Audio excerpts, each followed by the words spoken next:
O Captain, my Captain, by Walt Whitman. O Captain, my Captain, our fearful trip is done.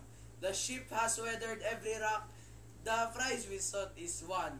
The port is near, the bells I hear, the people all exulting, while follow eyes the steady kill, the vessel grim and daring.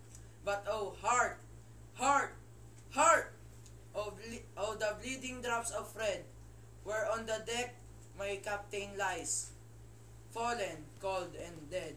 O Captain, my Captain, rise up and hear the bells.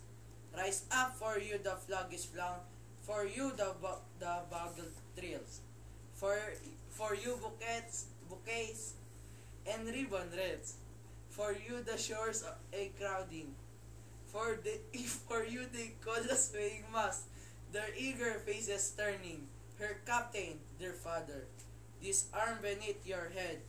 It is some dream that on the deck you've fallen cold and dead. My captain does not answer, his lips are pale and still. My father does not feel my arm, he has no pulse nor will.